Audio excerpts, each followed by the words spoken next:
Hey, welcome to the introduction for this program. Hello. Hey, this was our first show we did from the road. Yeah, which is kind of interesting. It's fun. It was fun though. It was. We did a super. It's something super. Supercast field trip edition. Yeah. Hopefully, we'll do a Superscary field trip edition one day. Soon enough. But we thought this would be good for today. Yeah. So, it was just us kind of shooting the shit on the way to the Fairfield Commons Mall. The mall at Fairfield Commons. Yeah, pretty much. We just sort of... I think we did a pretty good job today of just like one conversation came out of another conversation. Yeah. A lot. We talk about movies as we normally do.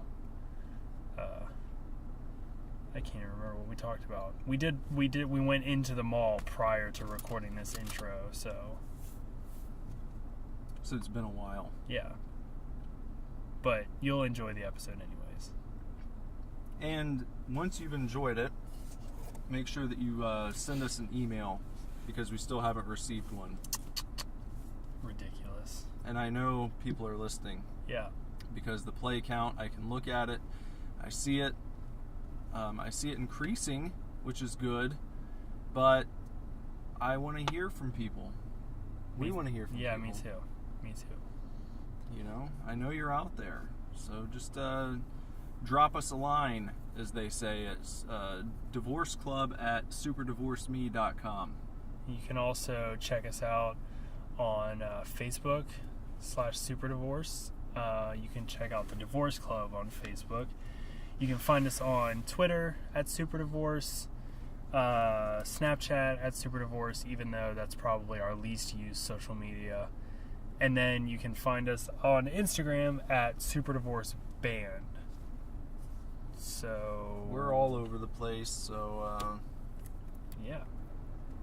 Also, if you haven't already, be sure to go to YouTube and check out last week's videos.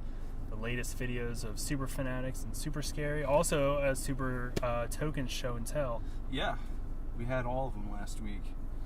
So, Super Tokens Show and Tell, I cracked open my copy of the Elder Scrolls Anthology on PC. And then Super Fanatics, we talked about Batman Gotham by Gaslight. Yep. And on Superscary, we had our first guest. And Bender, Kyle, and I talked about Children of the Living Dead. So yeah, check all that out and tune in this weekend for more new episodes of stuff. I don't even know. Oh, we're going to do 28 Days Later for Superscary. I don't know what we're going to do for Super Fanatics. Maybe we'll try to do Old Man Logan this time. So. All right. Yeah. Well, we will talk to you guys in the outro to the show. Yep. Peace out. Bye. We are not getting a divorce. We are not getting a divorce. We are not getting a divorce.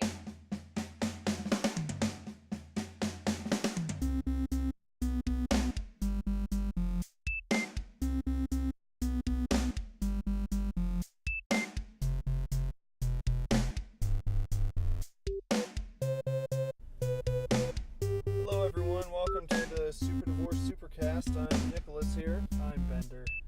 And we're just backing out of my driveway. That's right. This is the Super Divorce Supercast Field Trip Edition. And we're going to go to the Fairfield Commons Mall to pick up a couple of horror movies.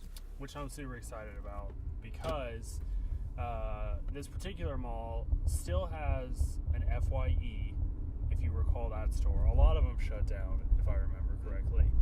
And they also have a Suncoast video. Which is even better. Yeah. That's pretty awesome. That's the only mall I know of that still has a Suncoast. So that's where we're headed. But first, I have to stop off at the Breakfast Club in Lebanon because I foolishly locked my keys in the house when I ran back inside to grab my money. Oh, for goodness sake. And I see, that's the thing about having this kind of car where you don't have to have your key in the ignition to have it started. Right. In my mind, as I was walking out, I was like, oh, the car's already started, so the keys must be in there. And then I was like, well, wait, how did I open the door to get back inside the house after I locked it? Boy. So I made a mistake. Well, I made a big mistake. It's at least the Breakfast Club is only what, like 25 seconds from your house? Yeah. Literally. And I'm driving. I was able to drive over here with no key. That's true. See. That's true. That's kind of impressive, really. Kind of, but kind of scary because it means someone could just take my car. If I turned it on and left it running, they just drive Yep. off with it. I'll be right back. I'll be right here.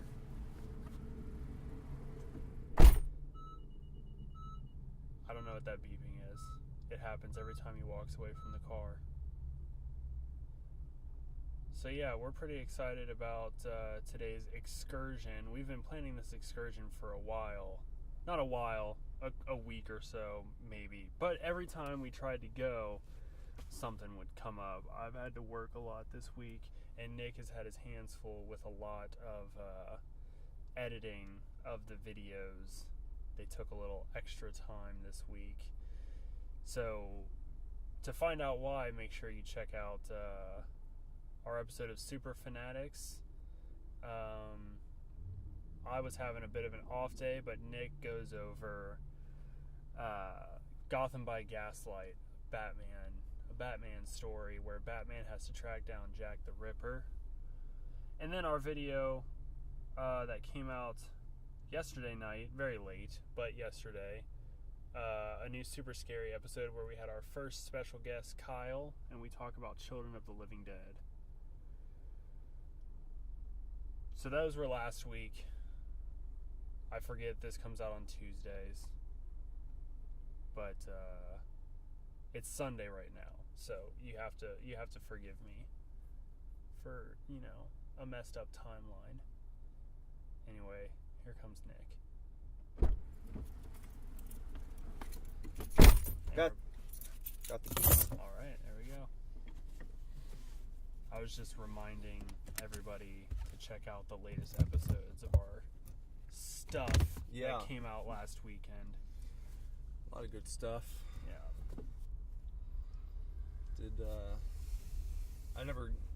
We really haven't talked about it since it just got posted pretty late last night, but your thoughts on our first special guest episode of Superscary. Oh, it was good. Kyle was a very good special guest. We have to have more special guests on. I mean, we had special guests on last week's podcast too, for those that listened. Which still, every time I listen to it, I've listened to it like 2 or 3 times, and it's just, I just laugh. I'm crying with laughter every time. If you haven't listened to that one, you should. It's so funny. It's so good. Having Jesse and Ivy on there was great. We need to have them more often. But yeah, I watched the whole episode of Superscary today, actually, while we were talking about getting together. Okay. I was watching it, and I enjoyed it a lot. There was a lot of footage from that movie thrown in, though. But like we said, there were no real spoilers to it, so no, it was just like, here, just check out as much watch it. as Look possible. how bad it is. Like, that movie is such a, I don't even know how to properly describe it. You just have to watch it. Like, you have to at some point. It was Children of the Living Dead, in case you're wondering. Yeah, it was just so good. I mean, like I said in the video, after even my first time watching it, I have like such an affection for it. Like, I wanted to buy it very badly and own it and watch it like once a year and just marvel at how terrible it is. But it's not terrible in the oh my god, I cannot stand this terrible. It's bad like The Room. Yeah, like you can watch it a million times and you don't feel like, even though it's a horrible movie, you're not wasting your time because you have a good time enjoying it. Right. It is an enjoyable film, even though it's a terrible film. Yeah.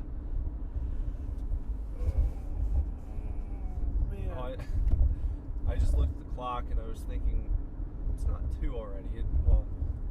Clocks went back. Yeah, they did. And that's why I saw a picture last night that someone posted on Facebook, and it was, what's his face? Buffalo Bill. Like, Silence of the Lambs? Yeah. Uh-huh.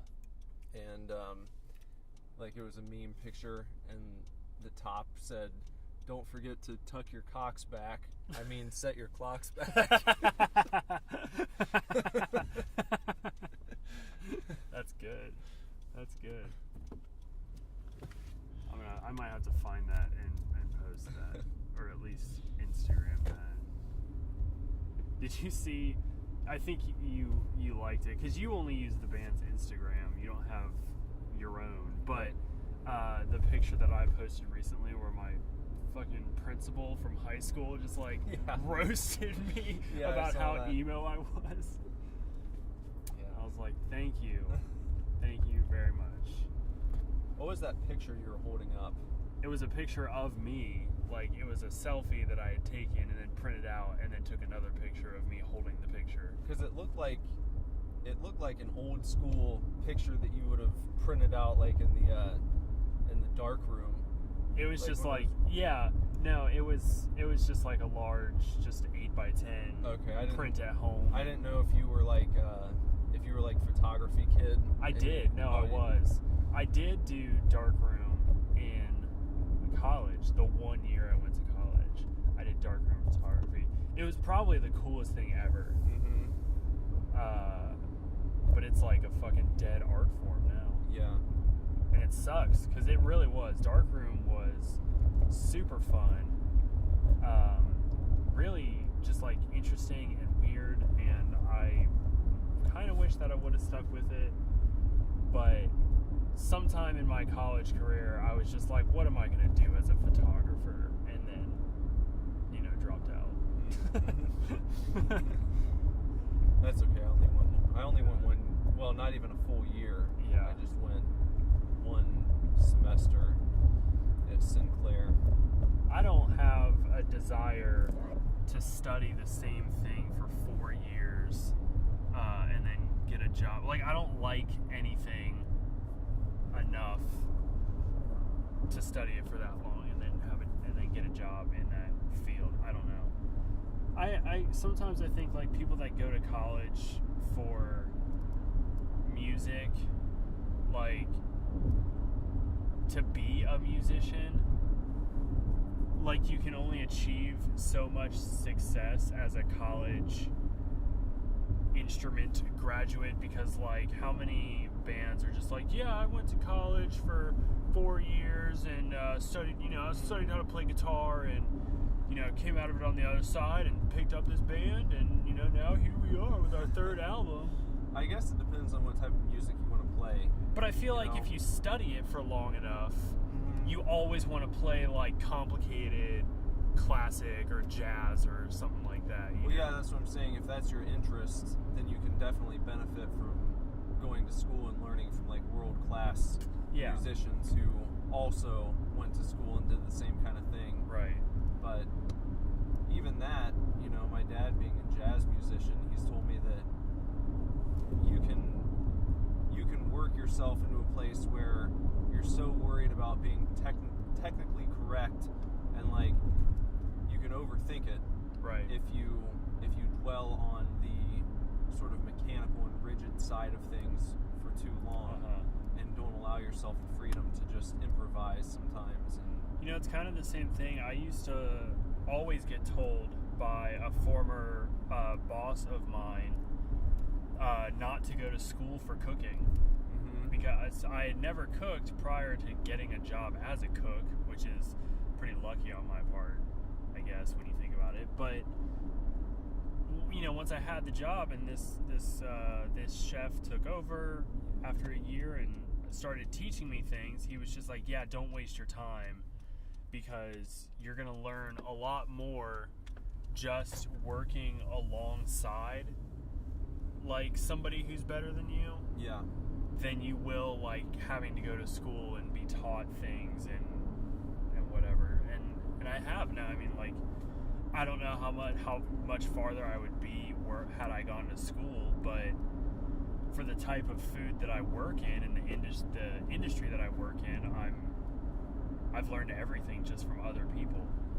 Well, that makes sense. I mean, if you think about any job that you might have had, usually you've got like the corporate rule book and the training manual that you have to go through when you start.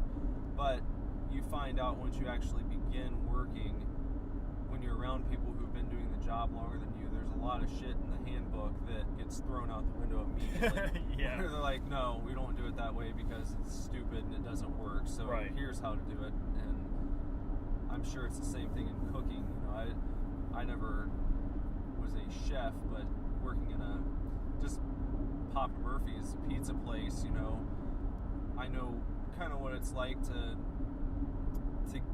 I don't know, have the light bulb go off on something where you're like, wait, I can do this a different way, and it's going to be a much easier, much more efficient. Right. And then you start doing it that way. Like I said, the handbook goes out the window. And I can imagine if you have to sit in school for something like that, and you've got an entire curriculum that's been, no pun intended, cooked up for you. You know, there's so much I would assume that you have to take into account when you're in a kitchen, and a lot of it's probably more intuitive than thinking about certain things. You know, I'm sure that you kind of get into a flow where you're working and you're not even having really any thoughts about what you're doing. It's just anymore I almost we threw recipes out the window like a couple years ago, because we used to get corporate menus and stuff, and then along with those menus would come the recipes to cook what they had decided we were going to have, and we just sort of like threw that out. And now I just go in and sometimes I'll see a recipe on Facebook or something and I'll make that, but a lot of times it's just like, I want to make lemon herb chicken. Well, I've never once in my life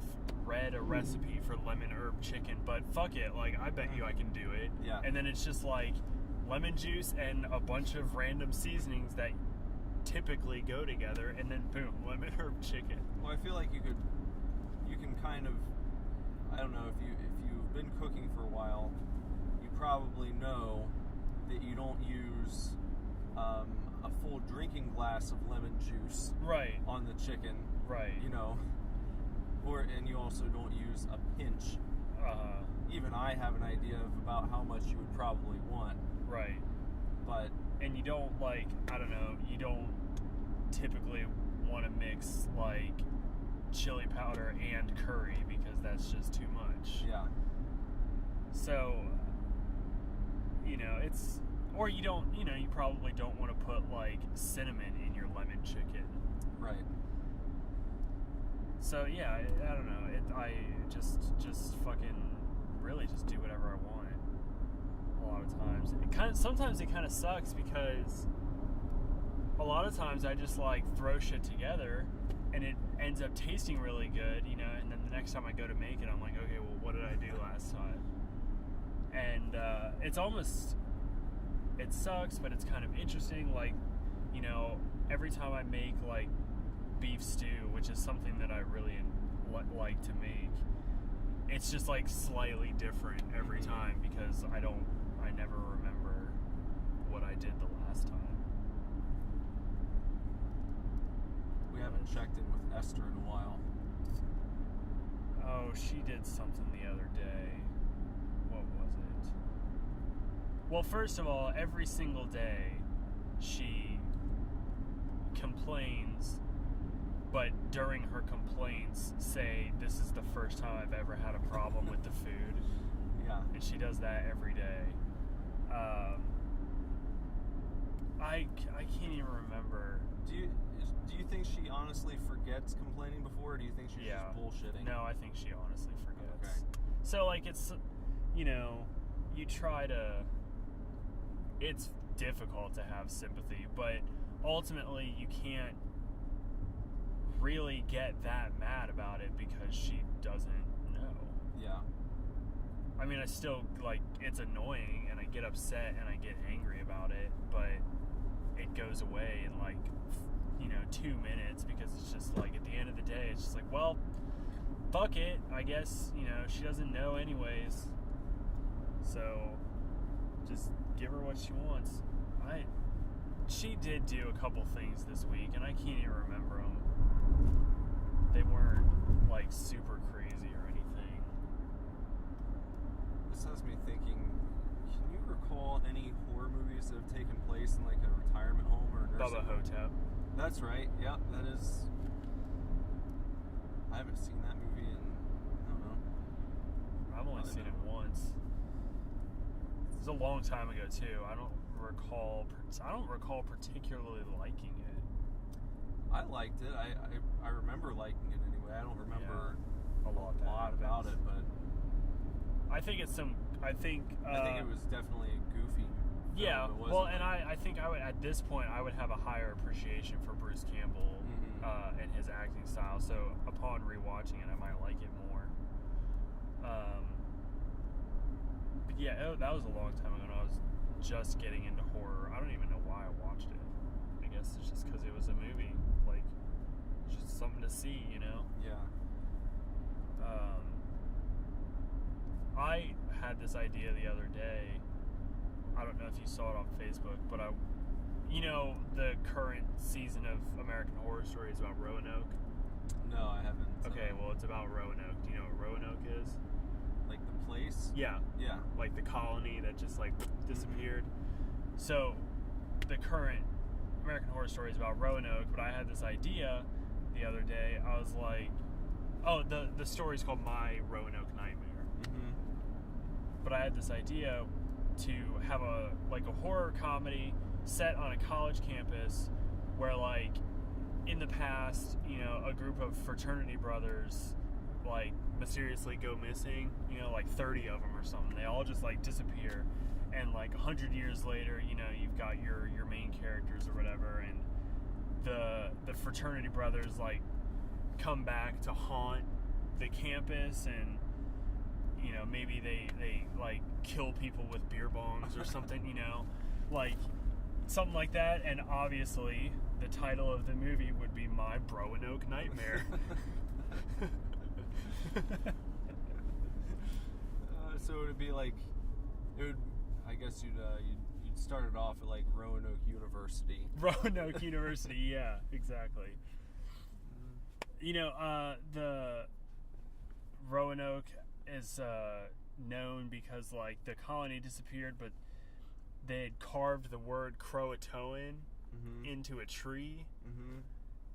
And so that sort of, like, plays into the whole mystery. Well, like, the fraternity brothers, their word that they had carved into a tree could just be like toga. And they come back just like toga, toga, toga. I think it would be hilarious. Tara Reid would be in it. She would play. She would be the like celebrity appearance that dies first. Oh, you'd kill her off quickly? Yeah, like she would be like, they'd be like, oh, Tara Reid's in that movie, but then she'd be offed. And everybody else would be like a sort of up and comer. I was thinking she would maybe play like the dean. Yeah, that would work too. Because there's I don't know, I'm thinking kind of like Robert Englund in Urban Legends. I think I brought that up and you said you haven't watched it in a long time, but he's in that movie and he plays a college professor. Oh yeah. Yeah. And it's always interesting to see someone who's like iconic for a particular slasher, or someone who's played an intimidating role reduced to that kind of position where he ends up getting killed. Right. I love his character in Behind the Mask, though. Have you ever seen that? I saw it when it first came out, and I remember it has the dude who plays Herschel on The Walking Dead. Yeah, right? Scott Wilson is in it. Yeah, it has him. Robert Englund is in it. Oh, so is Zelda Rubinstein. the lady from Poltergeist. Oh, yeah. Yeah, Okay. she's in it too. But in that movie, Robert Englund plays he plays the hero. Mhm. Like there's the serial killer, and this film crew is like following the serial killer, and then Englund plays like the Dr. Loomis type character who kind of always is sort of just like always waiting in the wings for the serial killer to do something instead of like just stopping him. Mhm. He's always just sort of there waiting for something to happen, and then he swoops in and saves whoever is involved. I can't remember the character's name, but I like him in that movie. And it's the same thing. It's cool to see him play the literal opposite role Yeah. of like Freddy. Kane Hodder makes a very brief appearance in that movie too, which is kind of funny. Didn't know that. It's right at the beginning when they're in whatever town Leslie Vernon is from, and they're trying to interview people, and they sort of like, Michael Moore, this guy at his door, Mhm. and they're like, sir, blah, blah, blah, and he just like, all he does is shut his door. Like, he doesn't say anything, he just shuts his door, but that guy is Kane Hodder, who, for those of you that don't know, played Jason Voorhees in a couple titles. Not all of them. I think like 8, 9, and 10. I think. And who I've met like twice now. Kane Hodder? Yeah. I have not met him yet, and I really want to. Yeah. Here's hoping he'll be at Horror Hound in March or something. Because I have a Friday the 13th tattoo, and I would love to have him sign right underneath it and then get that tattooed. I'm not like huge into the Friday the 13th franchise, but he plays Jason in some of my favorite ones. I love Jason X and Part 9. Part 9's really good too, as terrible as they are. Definitely. I was just thinking about something the other day. I was trying to imagine a world where they would have made one Friday the 13th. Do you think that, like, I feel like that movie would be looked at more like Psycho.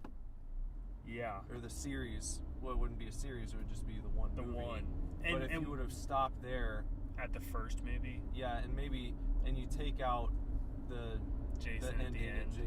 Where Jason comes out of the lake and pulls the main character under. I don't remember her name. I don't either. I haven't watched it in a while. I think, Michael Myers is kind of my least favorite of the iconic slashers. And slashers, like, that doesn't include, like, Pinhead, who I really don't like either. Yeah, I'm not a big Hellraiser fan. I've tried so many times, and I just can't get into them. I didn't like Nightbreed either, which is another Clive Barker film. But I can appreciate the contribution and, like, right, yeah. I know Clive Barker's well known for the types of characters he creates. Visually, I think he does some cool things, but as far as, like, watching a whole movie, I don't know. I guess I'm like you. I've tried. I think I've seen the first two Hellraiser movies, and I've heard from even Hellraiser fans that they get worse as you go along. Well, I mean, I've even seen the worst ones. Like, I've seen 1, 2, 4. I've seen Hellraiser Deadite, or Hellraiser Dead something. That's the 8th one. I've seen Inferno, which I think is the 6th one. And they're all just not good. 4 is kind of sort of okay because it talks a lot about, like, the history of the puzzle box and, like, how it was created and how Pinhead was first summoned and stuff like that. And it goes through different timelines, so you have, like, an old, like, 1800s timeline, and then there's, like, a modern timeline, but then the timeline that the movie is set in during the opening of the film, and like what it keeps going back to is like in the far future, and they're on a space station, and I feel like it probably came out around the same time as Jason X, and everybody was trying to cash in on, you know, the space sci-fi aspect. I don't know how successful Event Horizon was in the 90s, but that could have had something to do with it, because that's one of the only that I really know of, and one of the better space horror movies. For some reason, I just don't find outer space to be scary. Like, I don't know, it just always makes me feel like I'm watching a sci-fi movie, even if it is a horror movie. Yeah, Usually it still feels like a sci-fi movie, and not that sci-fi movies can't be scary or thrilling, right? But to me, I always want my horror movies to feel like a little more down to earth, I guess. Yeah, I get that, I guess. I think Event Horizon is one of the only ones that really kind of blurs that line the most between horror and sci-fi, because while it does take place in space, the core of the movie revolves around hell and like demons and stuff like that. So like, you know, towards the end when you get Sam Neill's character sort of like coming back from the dead, and he's like he's a hell spawn and all that kind of stuff, I think that's, you know, that's more in line with the horror crowd than, say, the movie Sunshine, which is just like a space movie for the first half and then a survival horror for the second half, but they're really just running away from this guy that went crazy. That's a great movie. I love Sunshine. Well, that's a Danny Boyle flick. Yeah. And I think, as far as I know, we're going to be reviewing 28 Days Later this weekend. Yeah. For Superscary.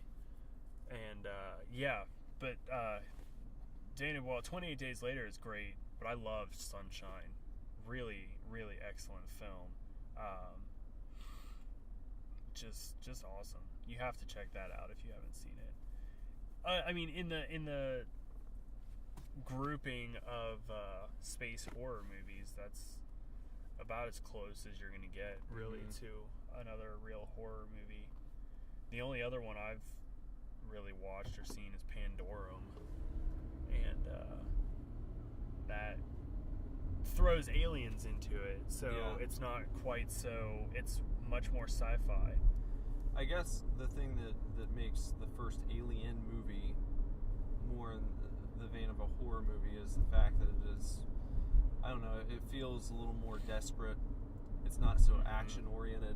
Yeah. You know, so... Well, leave it to James Cameron to bring you the action for the second one. Not that the second one is a bad film. No, it took it away from being a horror movie, right, or a horror series. Brought it into your sci-fi action with elements of horror, so they say, which is fine. Like, I enjoy Alien 2.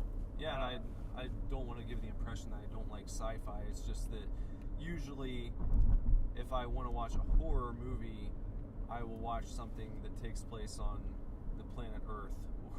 You know, if I watch anything in outer space, like I said, I just feel like I'm watching a sci-fi film. Yeah, and I think that's fair. Because I think it's really hard to pull off,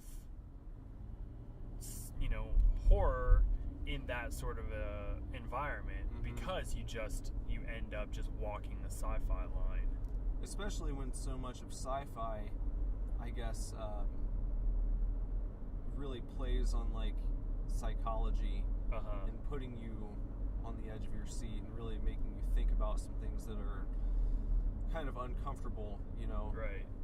Like, that's what sci-fi is about a lot of times. It's kind of like a philosophical look into the future, or things of that nature, and so, you know, it has a bit of that horror feel to it, in that you're being made to feel uncomfortable sometimes, but still, you know, you're watching a horror or a sci-fi film. Right. It's I mean, science like, fiction. yeah, it's kind of like, you know, like Interstellar is not a horror movie whatsoever, Mm-hmm. but, you know, for some, and you know, for me a little bit, when you sit down and like really think about, in that movie, they, you know, Matthew McConaughey and crew travel to what, like don't they go to another galaxy? Yeah, and then they go into the black hole. That's right. Know. Yeah. Well, that's towards the end, but or no, you're right. They go into the black hole. Yeah. And when it spits them out on the other side, mm-hmm. and there's like planets and stuff, and then they're going down to the planets, and it starts to explain how time mm-hmm. is different, and you know, how even so, like, that once they enter the black hole, then time is like speeding up mm-hmm. so much to where, like, every minute they spend on the other side of this black hole is like an hour on Earth mm-hmm. or something like that. And then, you know, when they go from the ship and then they send a pod down to the first wait, plane. Hold on. Is that the same movie? What movie are you thinking of? No, that's right. Yeah, because they go. I'm thinking of the one scene on that planet they drop down to, where the robot comes out and you see it. Oh yeah, it's so rad. Yeah. And he like starts tumbling over himself to save Anne Hathaway. Yeah. It's like the all water planet. Yeah. Because for the first part of that movie, you see this big clunky robot moving around, and you're like, why this thing? Yeah, they've got, like, they have developed the means for interstellar space travel, but they have a rectangle as a robot. Yeah. It looks like a Minecraft character. It does. You know, it's got block arms that just, like, kind of scoot it forward. And it just sort of talks, and it, like, plugs itself into different things to run the ship. But yeah, then it like saves Anne Hathaway's character, and you're like, oh shit, that thing is awesome. Yeah. But on that planet, on the water planet, even just like from the spaceship through the atmosphere down to the planet, they're on the planet for like 10 minutes or some shit like that. Mm-hmm. And when they get back up to the ship, the one dude they left behind has aged like 30 years. Yeah. And I can't remember. I think that might just be like the nature of that planet they're on, or that part of space they're in. I didn't think they went into the black hole until the very end, and then then I don't want to spoil it. That's if you right. haven't seen it. No, because the planets, the 3 planets they visit are on like they're like orbiting the black hole almost. Yeah. They're on the fringes, and so the black hole is bending space-time around these 3 planets. So when they're landing on them, it's shifting time from like Earth time to the spaceship time, and then spaceship time to planet time. Mm-hmm. Like, it's all fucking crazy. It's very reminiscent of the end of Inception, where you've got time moving at different speeds. Right, the different dream layers. Yeah. Did you understand Inception the first time you watched it? I think I understood it decently. So do I. And, like, I remember I saw Inception, I think, with my mom. And my mom's a smart lady, mm-hmm. you know, but we came out of the theater, if I recall correctly, and she was just like, I don't get it. And I was just like, why? Like, what's not to get? They went 4 levels down in a dream and then had to kick themselves back up. Ta-da! Like, that's what happened, you know? Yeah. And I remember there being just a bunch of like, we don't understand Inception, like, it's crazy what is going on in this movie? And I was just like, I get it. Yeah. It's pretty simple. I think ending leaves you with questions. Yeah. And I remember people arguing about that, you know. Right. Is he dreaming? Is he actually... Did he actually make it back? Is he with his kids? Is it all a dream? I don't think... My theory was that he does make it out because the top wobbles. Yeah. And, like, when he does the top in the dream, it never... It just stays like that or whatever. You know, stays steady. So when it just goes...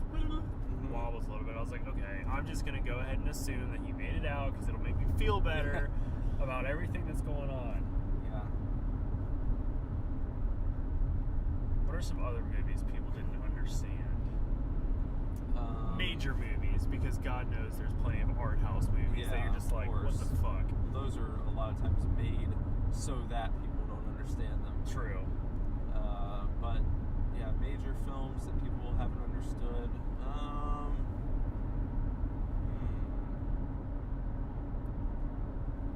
Well, I've heard some crazy theories about The Matrix. Right. I know there are a lot of different interpretations of that movie that people have. Which again, like, I don't really know what there is to interpret. Like, he lives in a computer and then he's not in a computer. Well, some people think that Agent Smith was actually the one. Huh. And that Neo was like a facilitator to get, you know, the wrap-up series to happen, basically. I haven't seen the third one. I don't think I've ever watched it all the way through. Really? Yeah. I know what happens, but I read a pretty interesting rundown. It was a very detailed article that went into description on why Neo wasn't actually the one. It was all like misdirection. Right. It's possible, I guess. I get it. You know, on this sort of topic, I saw like a BuzzFeed video the other day that was like new fan theory suggests that Grand Theft Auto 5 actually takes place in hell. And it was just like everybody that populates this city that you talk to just like only cares about themselves and whatever, and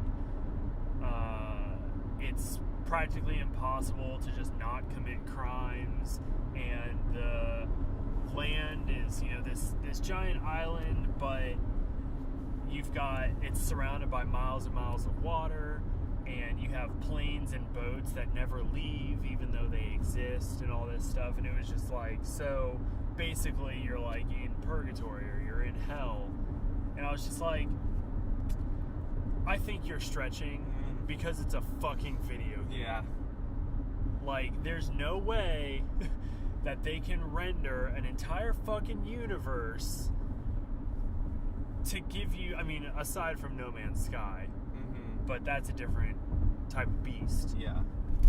For the subject matter, they can't create, like, the ability to just go wherever in the universe to give you the satisfaction, you know? Like, it's not in hell. It's just there. It's just there. It's a video game. And it takes place It's in the same universe as the other Grand Theft Auto games. Right. So, no, it's not just that one place. All those other places have existed as well, so... It's just... No. I just thought, like, sometimes you hear a fan theory, and you're like, damn, you know, like, that's... Well, some of them just piss me off. Right. Especially when they gain traction. Oh, and yeah. people start, like, really giving them some merit for whatever reason. It's like some dickhead just came up with this idea, and people were like, this is probably what it really is, guys, with, like... This is what the director really meant. Yeah, and it's like, you don't know that. It's probably just that the director meant what you thought he meant the first time you watched it. Yeah. Before you started dwelling on all the various interpretations that you could come up with. I don't have to analyze shit as much as, like, I feel like it's such a trend now that as soon as something comes out, you get fan theories. Left and right.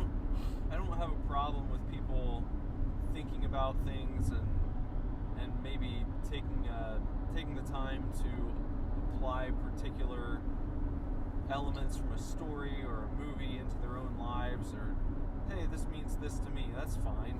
But when you start telling people what the director or what the writer really was trying to say, that's when I have a problem, because you don't know. Unless the director or the writer comes out and tells you, it's all speculation. Right. And of course, this mostly applies to your major films, like fan theories about who Rey's parents are in Star Wars. It's just, part of me is just kind of like, just wait. Yeah. And find out. I know it's fun to have a conversation with your friends about it, talk about the possibilities, but again, my problem is when people think they've finally figured it out. Yeah. When they have no way of knowing whatsoever. Right. And they're probably going to be wrong. It's just, I remember reading a really absurd one a while back that people were acting like it was so deep. It was like someone came up with the idea that Cameron was a figment of Ferris Bueller's imagination in Ferris Bueller's Day Off. His best friend? Yeah. Or, sorry, that Ferris was a figment of Cameron's imagination. It was like Cameron created Ferris as a way to cope with his horrible life at home, and it was like the person he wanted to be, and the movie, I guess, didn't really happen. What the fuck is the point then? What? No, because I heard the same thing about Titanic, that Jack is just dead the whole time, or that he doesn't exist or some shit. And I was just like, why? Yeah. What's the point of making a movie if the story of the movie is that it doesn't happen? Why that's bother? What I'm saying with the Ferris Bueller theory. Okay, so basically, the real movie would have been Cameron waking up in bed in his dark room, and then maybe he just sat there. Yeah, the whole he's time. Just depressed. He's just a depressed guy who thought about what his life would be like if he was a cool kid. Fuck off. That's with that. ridiculous. Because that's such a cop-out theory, I feel like, because you could almost apply that to anything. Yeah. Jurassic Park never happened because Sam Neill's character just dreamed that dinosaurs were real. He was just fantasizing the whole time. He really liked dinosaurs a lot. And he wished they would come back. No, the whole movie is a figment of the fat kid at the beginning who Sam Neill pretends to cut his belly open. Yeah. He gets so scared, and that night he goes home and has a nightmare about Jurassic Park opening and all of those characters dying. Then you can tie Jurassic Park to the Nightmare movie that kid was in, because he was in one of the Nightmare on Elm Street movies. Was he really? I think he might have been in the Dream Child. There you go. That's it right there. Jurassic Park never happened. But did Freddy Krueger? Did Nightmare happen? I don't know. Maybe Jurassic Park. Okay, we can say Jurassic Park didn't happen, but Nightmare on Elm Street did. Yeah. And Jurassic Park is just a dream that kid from Nightmare had. From Dream Child, yeah. When he wasn't dreaming about Freddy one time. Right. No, it was a dream that Freddy used to scare him into believing that Freddy was real, so that he would start dreaming about Freddy. Because Freddy does that. That's what the raptor claw represents. Yeah, Freddy's claw hand. That's what the director was trying to convey, is that it was Freddy Krueger the whole time. Sam Neill is Freddy Krueger, really. It was never Robert Englund. It was always Sam Neill. Yeah. That's it. Or was it the other way around? Robert Englund was always Sam Neill? Yeah. Like that, anytime you see Sam Neill in Jurassic Park, it's actually Freddy Krueger. He's just taking a different form to mess with this kid. Yeah. That's I'm gonna have to watch Jurassic Park with this in mind next time. right. See how it goes. Yeah. That would be funny. I'll try and find all the corresponding symbology. Yeah, And we keep a could lookout for. we could do a super scary on our Jurassic Park Nightmare on Elm Street theory. Yeah.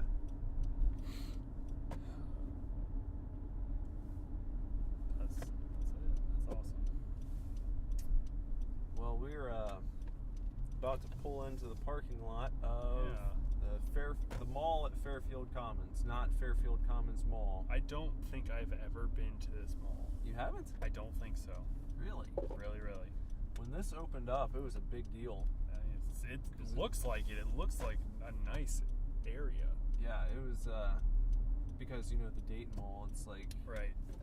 it's pretty modest as malls go these days. It is. Yeah. But when this opened up, it was like huge in comparison. It still is. It's grown since it opened. But Yeah. we're gonna go into the mall here, and I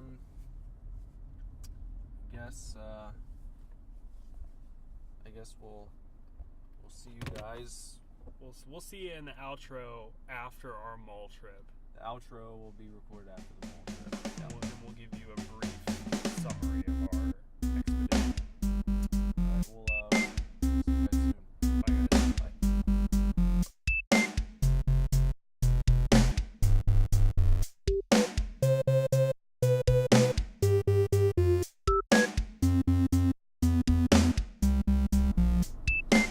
Outro time.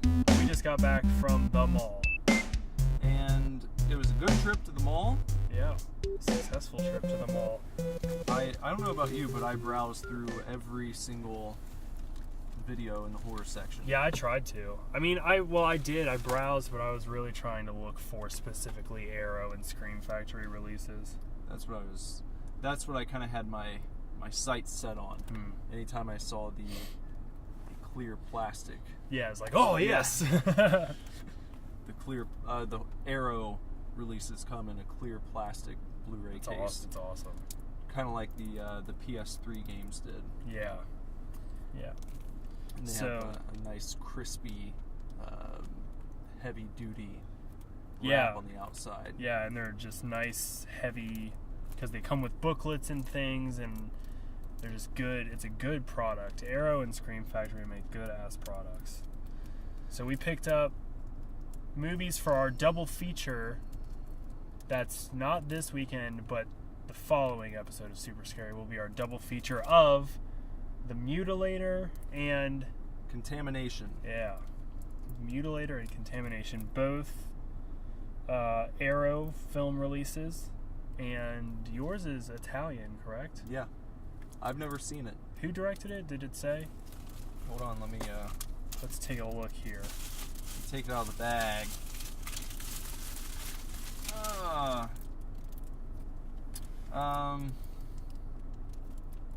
Director Luigi Cozzi. I feel like I've heard that name once before. I don't know, though. Italian films, we're going to get into an interesting video with Italian films. Their Italian horror is different. I've seen a few Italian horror films, but I'm not an aficionado, so the cover looked really cool on this, and the story sounded neat, so I went for it. And I went for a classic, well, not even a classic, it's probably very unknown, but an 80s slasher, The Mutilator, directed by Buddy Cooper. So we'll see how these movies stack up. By the way, real quick, I have kind of a policy that I adhere to when I go to the video store or I go into a place like Suncoast where we went today, and that is I don't look anything up on my phone. I almost did. I didn't today, but I almost did look up a few trailers here and there. I feel like it kind of takes you back to the old days where You gotta try it. Yep, Just gotta shoot for it. you go off the description and the box cover. Yep. And that's what we did. Yep. So, anyway, thanks for listening to the show. We'll have another one for you next week, and also we're going to have a new episode of Super Token Show and Tell edition tomorrow night. New Super Fanatics on Friday, where we're going to try to talk about Old Man Logan. And a new Superscary on Saturday, which, as we've said, we're going to be talking about 28 days later. And also, check me out on Twitch with Super Tokens streaming live. We'll be doing that Thursday? Monday and Thursday. Yeah. Monday and I forgot. Well, what day it yesterday, and today's Sunday, so is. tomorrow, yeah. and then also Thursday, but when they're listening to this, it'll be yesterday and Thursday. And you can listen, or you can watch every Monday and Thursday. Right. Yeah. But by the time you hear this, tomorrow's episode will have come and gone. Right. Yes. It's weird when we get into time travel stuff. Tomorrow's episode will have come and gone. That's right. for us. And get in touch with us, god damn it. Super Divorce. We're a band, and you can email us at divorceclub@superdivorceme.com. And then you can check us out on Twitter at Super Divorce, and Facebook at Super Divorce, and Snapchat at Super Divorce, and Instagram at Super Divorce Band. So get in touch with us anyway. Like, email would be nice, but you can also just like comment on our YouTube videos or our pictures or our Facebook or whatever. If you have suggestions for anything, Right. movies you want us to review, things you want us to talk about on Because we will. We've had 2 suggestions on Superscary so far from close friends of ours, and we have done them immediately. So if you have an idea, we'll do it. And if you're close, if you're in the area, we'll bring you on the show too. Yeah, we're open to that. So All right. We'll catch you guys next week. Have a good one. Bye-bye. Bye. Super Divorce.